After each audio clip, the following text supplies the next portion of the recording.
Hello, it's me Clyde von the Philippines. Nandito ngayon sa bayan ng Imus, Cavite at mag-interview tayo ng mga tao kung anong alam nila sa pagiging tipikal na Pilipino.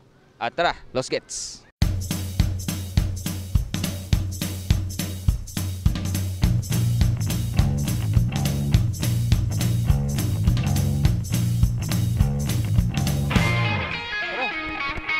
Ano yung tipikal na Pilipino para sa'yo?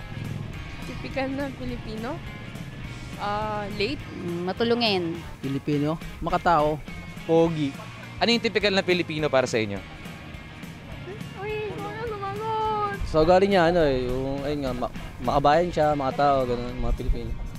Nakakain ng street foods. Hello sir, magandang hapon po. Sir, ano pong alam ninyo sa pagiging Pilipino? Ganito yung kulay.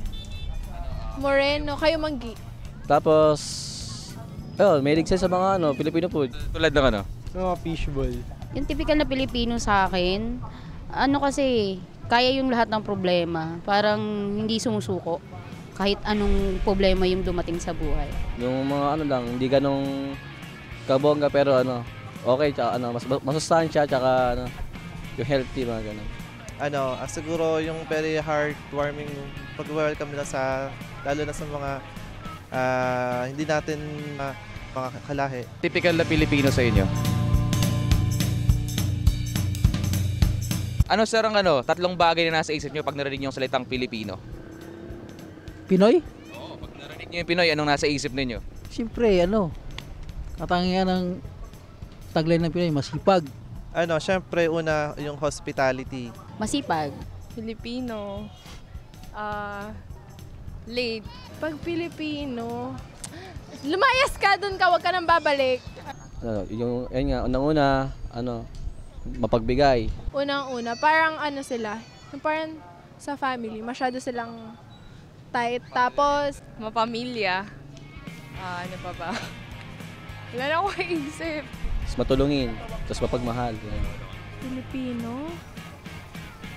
Kuya, wait lang Siguro sa akin, bilang Pilipino, masayahin ako. Yun. Jollibee, happy. Matulungin. Ano pa isa? Wala. Hindi ko na mag-gets. Tapos, yun nga po, masipag, then, pagmahal. Last one. May team. So ayan, sa kulturang Pilipino, basta araw ng linggo, kami pupunta sa simbahan.